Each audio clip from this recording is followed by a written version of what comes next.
Սանջան բարև ձեզ, շնորհակալ եմ, որ եկաք տաղավար, երկու գործի հետ կապված Վարդան Ղուկասյանի և Ստեփան Սամվելյանի նոր մանրամասներ այսօր մեզ կփոխանցեք, համեցեք։ Վարդան Ղուկասյանի գործով ցանկանում եմ ձեզ փոխանցել, որ պարոն Ղուկասյանը բավականին բարձր իհարկե մեկուսարանում է, բայց այնուամենայնիվ իր այսպես ասեմ, քաղաքացիական կեցվածքը բավականին տոկուն է եւ իր այդպիսի կարգավիճակում գտնվելու պարագայում նա չի ցանկանում որևիցե կերպ ընկրկել եւ իր կողմից նախաձեռնված ղեկավարումը Գյումրիի դա շարունակվելու է, նա մտահոգ եւ բավականին մեծ ներդրումային քաղաքականությամբ է լծված, որպիսի ղեկավարի Գյումրին եւ հետեւաբար նա չի նահանջելու, սա ես ուզում եմ փոխանցեմ լայն հանրությանը եւ նաեւ գյումրեցիներին եւ երեք ինքը հանդես եկավ նաեւ ուղերձով, որով գյումրեցիներին ասում էր, որ ինքը գյումրեցիների կողքին է, տեղեկացված է վերջի շրջանում տեղի ունեցող ռեպրեսիաների մասին, այդ թվում նաև կալանավորված անձանց մասին եւ իր աջակցությունն ու սատարումն է հայտնում, իր զորակցությունն է հայտնում եւ այս ուղղությամբ նույնպես պատրաստ է օգտակար լինել եւ մենք նաև հրապարակել էինք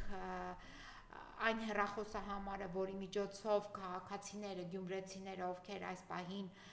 ռեպրեսիայի նաև թիրախում են, որպեսզի դիմեն այդ հեռախոսահամարին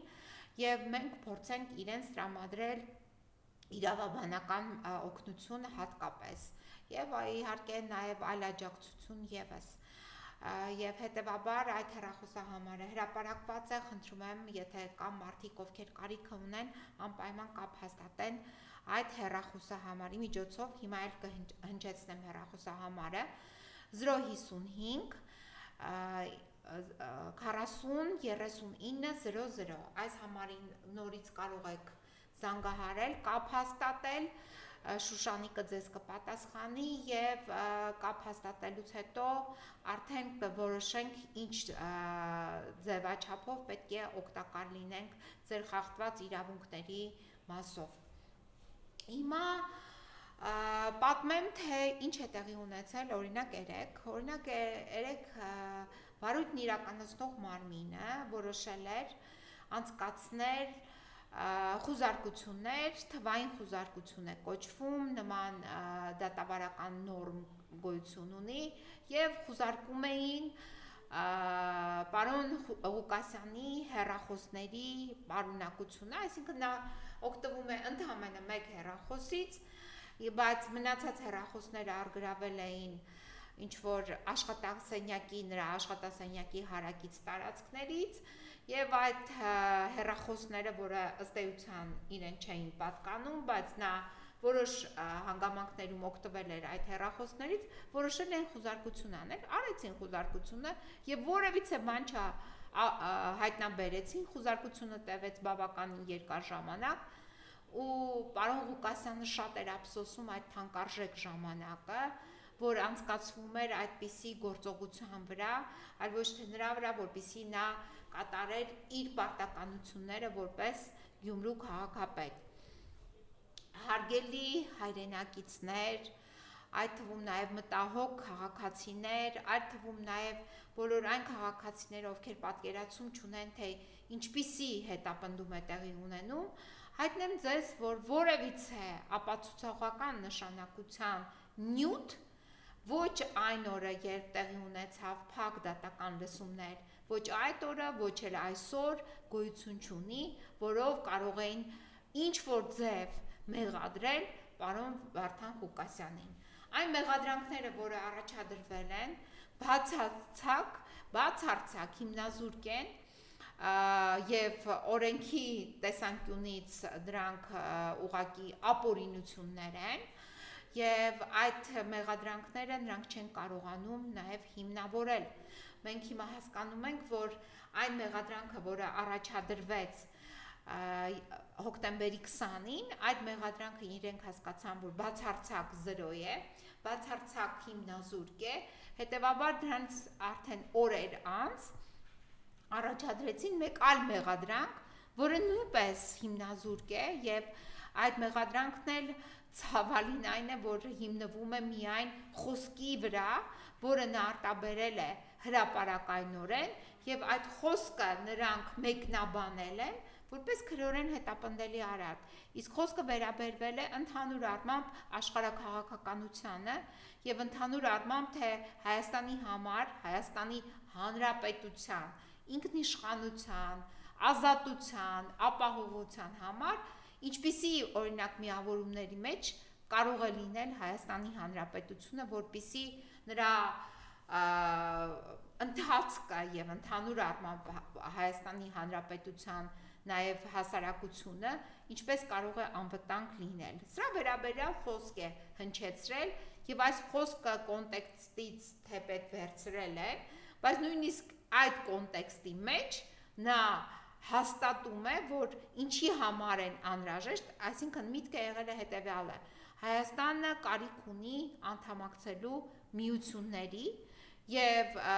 ինչի համար կարիք ունի հանուն ինքնիշխանության, հանուն ապահովության, հանուն պետականության, հանուն անկախության, հենց սա այս միտքն էլ նաև հնչեցվում է նույն այդ մտքի որպես շարունակություն։ Հիմա քննիչները հավանաբար այդպիսի պատվեր է եղել, վերցրել են այս կոնտեքստից դուրս, բայց այնուամենայնիվ նաև հաստատող, որ ինչի համար է դա անհրաժեշտ, այս տեքստը վերցրել են, դրել են որպես մեղադրանքի հիմք եւ մեղադրել են պարոն Ղուկասյանին այն բանի մեջ, որ իբրև թե նա այդ կարծիքը արտահայտելով հանդես է եկել կոչերով ընդդեմ Հայաստանի Հանրապետության ինքնիշխանությանը։ Հիմա այս աբսուրդի մակարդակի այս տեքստերը դրվել են մեղադրանքի մեջ։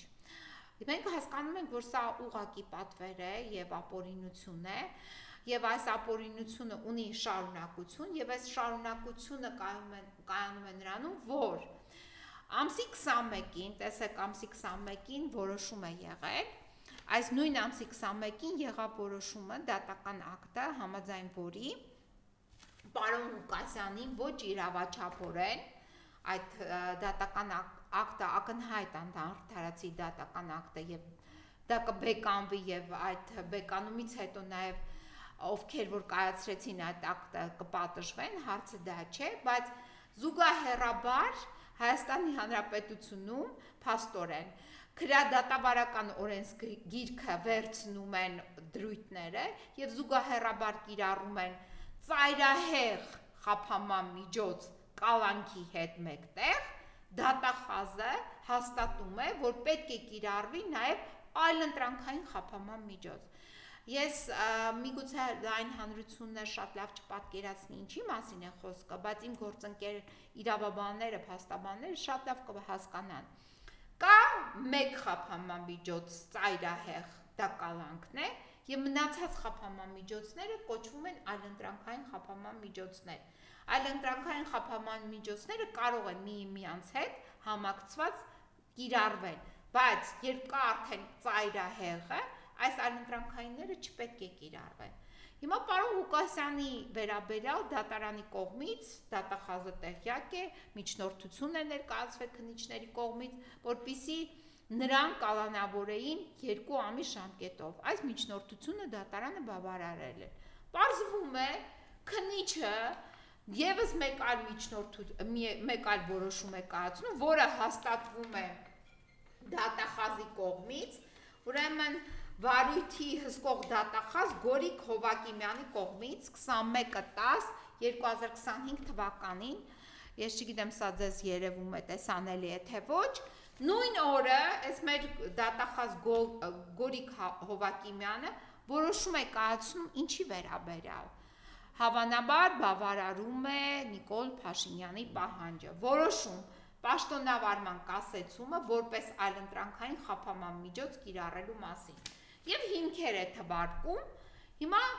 պարոն Գորիկ Հովակիմյան, այս որոշումը, որ կայացրել եք, բա դուք տեղյակ չէիք, որ դատական ակտ կա, որով կալանավորվել էր պարոն Վարդան Ղուկասյանը։ Հիմա եթե դուք այս որոշումով եք ղեկավարվում, այսինքն առաջնորդությունը տալիս եք այս որոշմանը, ապա ակնհայտ է, որ պարոն Ղուկասյանը հոկտեմբերի 21-ի առավոտվանից սկսած գտնվում է մինչև այս պահը ապօրինի կալանքի տակ։ Եվ դուք այդ մասին գիտեք։ Այս մասին մենք ձեզ բողոք ենք ներկայացրել, երեք դուք այդ բողոքը ստացել եք, եւ բողոքի պահանջն է, որ անհապաղ ազատ արձակեք պարոն Վարդան Ղուկասյանին։ Ինչ գործառույթ եք անում այդ բողոքի կապակցությամբ։ Մի հատ կպարզաբանեք, ինչու եք պահում կալանքի տակ պարոն Ղուկասյանին, երբ նման որոշում եք կայացրել։ Երբ կայացրել եք այլընտրանքային խափանման միջոց կիրառելու որոշում, եւ այս որոշման մեջ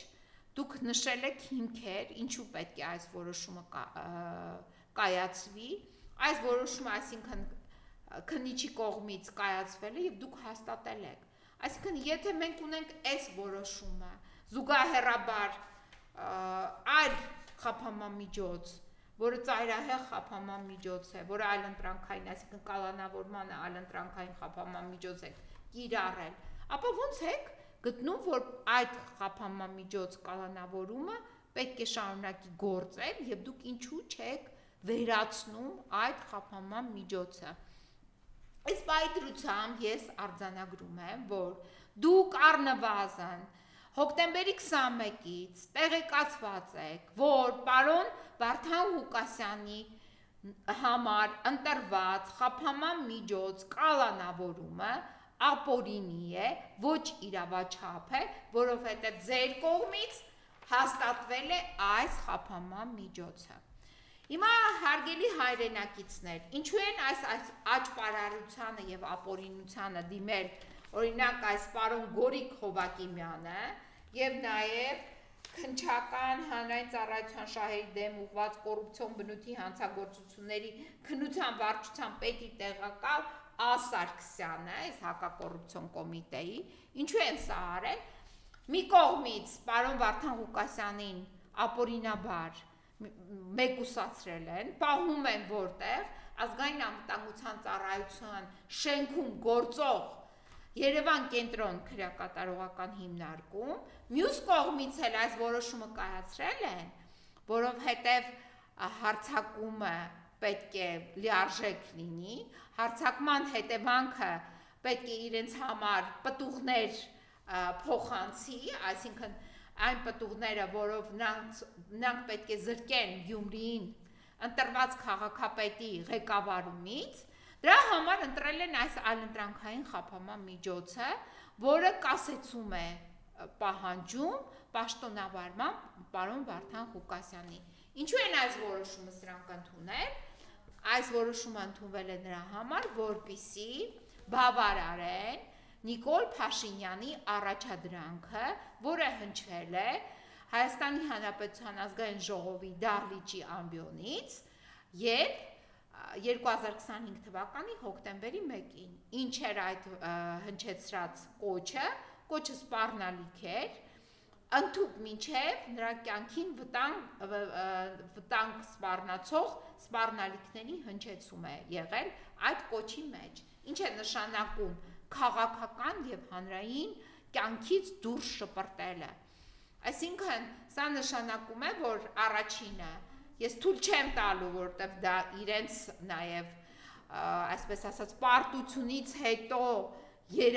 երազանքն է, ամեն գնով ամեն ինչ անել, որպեսզի ընտրված քաղաքապետը հնարավորություն չունենա ղեկավարել Գյումրին, եւ մյուսը ասում է հանրային կյանքից էլ եմ քեզ դուրս շպրտելու։ Այսինքն գործադիր իշխանության ղեկավարը, ով կարող է իրեն ասածով ոչ միայն իր ենթականերին տալ կարգադրանքներ եւ ասել, որ այս կարգադրությունը պետք է կատարեք, այլ նաեւ նա հանդգնեց հայտարարել, որ կա այդպիսի մի դատավոր, որ իր ասածը չանի, այսինքն նույնիսկ դատավորներին եւ նաեւ հանդգնեց կոչ անել եւ անմիջապես նաեւ այդ մասնակցություն ցուցաբերել դատարանների շրջափակմանը։ դատավորների գործունեությանը խոչընդոտմանը։ Այսինքն մենք ունենք այսպիսի որակի գործող իշխանություն, որը կարգադրություններ է արձակել եւ այդ կարգադրությունները հիմա մենք տեսնում ենք թղթային տարբերակով։ Ուրեմն նայեք, այս պարոն Ա. Սարգսյանը եւ Գորիկ Հովակիմյանը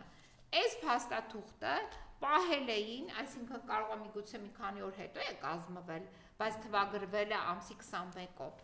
Սա պահել էին, բայց մեզ առաքել են պաշտպաններին,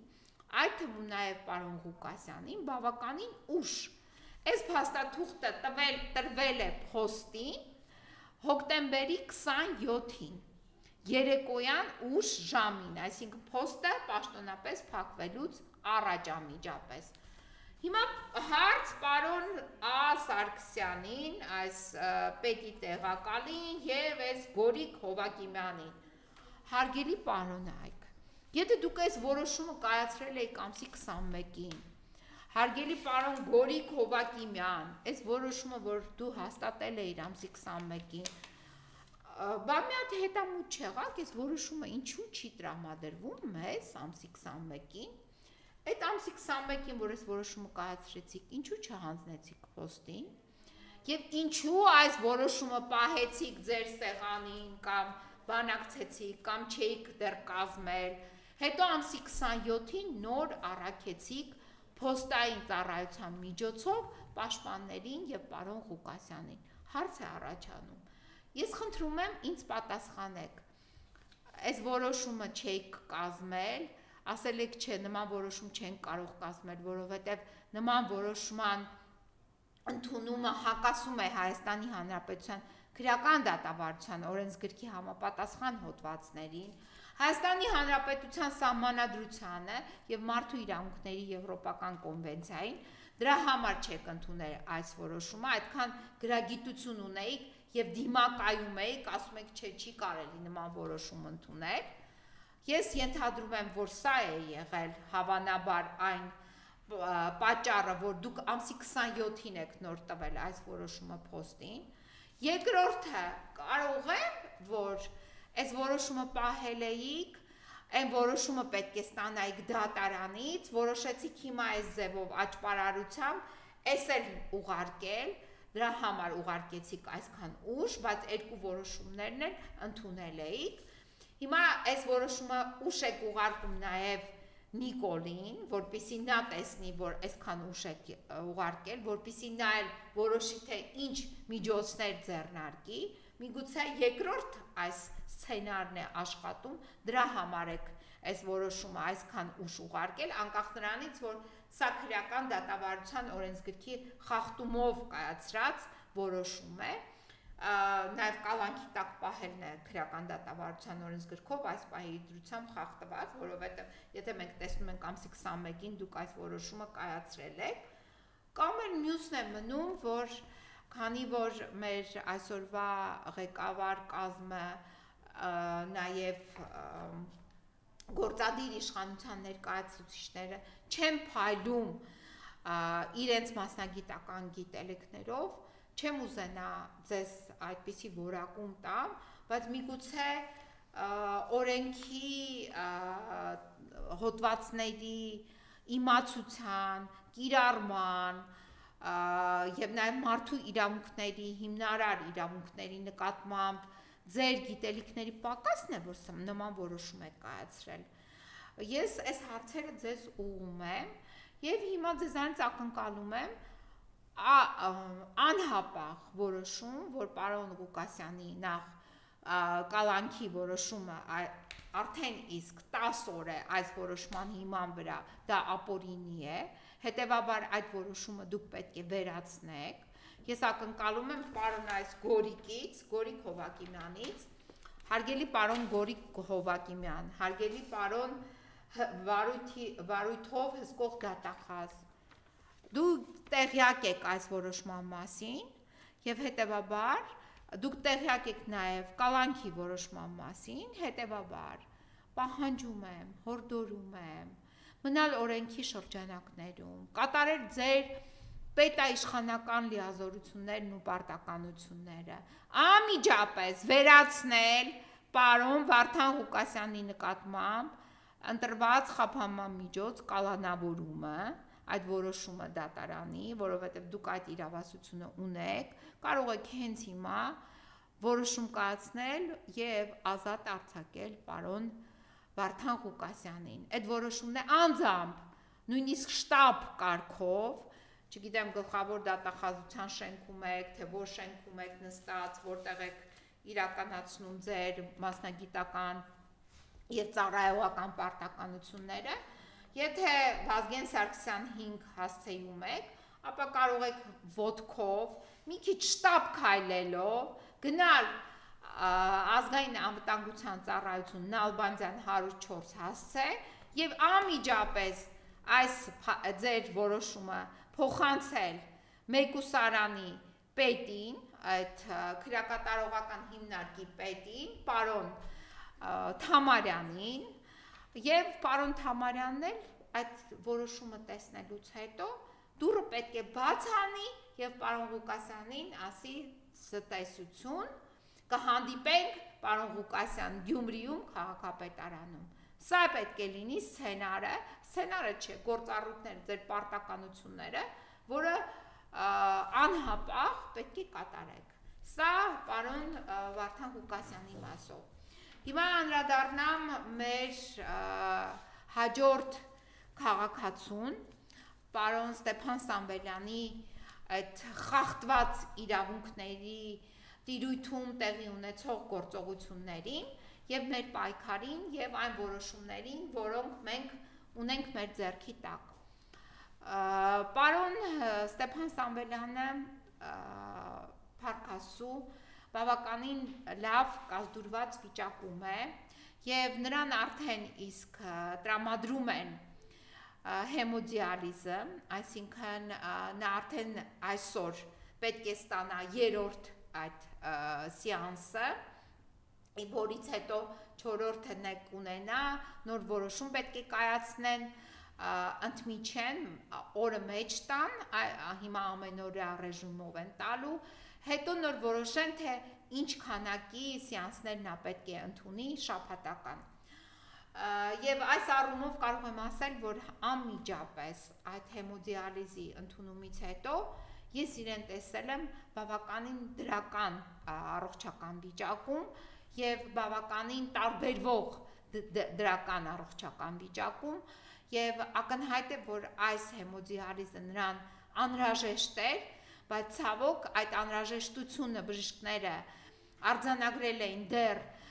օգոստոսի 26-ին, բայց այդ օգոստոսի 26-ը շատ եմ ցավում, տեղափոխվեց մինչև հոկտեմբերի 26, այսինքն նոր սկսեցին այդ գործողությունը կատարել, այդ բժշկական միջամտությունը ցուցաբերել պարոն Սամվելյանին 2 ամիս անց, նրանից հետո երբ Մարդու իրավունքների եվրոպական դատարանը ասեց, որ Հայաստանի Հանրապետությունը պարտավոր է բուժել պարոն Ստեփան Սամվելյանին եւ պարտավոր է իրականացնել դատաբժշկական փորձաքննություն կապված նրա համատեղելիությունը իր հիվանդություններով կալանքի հետ։ Հիմա շուտով այդ դատաբժշկական փորձաքննության պատասխանը նույնպես մենք կստանանք եւ պարոն Սամվելյանը կլինի ազատության մեջ լիարժեք եւ հուսով եմ, որ եկող շաբաթվա ընթացքում առնվազն պարոն Սամվելյանը կլինի այստեղ այս աթոռին նստած, այս եթերից ձեզ ինքը իր տպավորությունները եւ պատմությունը եւ խախտված իրավունքների վերաբերյալ այդ պատմվածքը ձեզ կներկայացնի եւ կներկայացնի, թե ինչպիսի հրեշավոր մարդակեր իշխանություն է գործում այսօր Հայաստանի Հանրապետությունում։ Սա էլ պարոն Ստեփան Սամվելյանի վերաբերյալ։ Ես իմ վարույթում ունեմ այլ գործեր նույնպես, որոնք վերաբերելի են մարդու կյանքին եւ կյանքի կորուստին այն պարագայում, երբ Հայաստանի Հանրապետության իշխանությունները պատշաճ կերպով չեն կազմակերպել բուժօգնությունը, այս մասին ես կխոսեմ հաջորդ անգամ, Այսքանը այսօրվա այս ասուլիսի ընթացքում խնդրեմ։ Եվս երկու հարց, Տիկին Փոստանջան, տեսեք, մենք տեսանք ինչ տեղի ունեցավ Հովանավանքում եւ ըստ էության սիրտը չի հանգստացել, գալի Կիրակին եւս պատրաստվում են գնալ Փաշինյանի գլխավորությամբ եւ երեք նաեւ Մայրաթորը ըստ էության ապտակ հասցրեց հայտարարություն տարածելով, որ սրբապիղծ արարողակարգ է եղել բռնազավթված Հովանավանքում, խնդրեմ։ Նախ Հայաստանի Հանրապետությունում եկեղեցին անկախ է պետությունից եւ պետությունը որևիցե կերպ, որևիցե կրոնի նկատմամբ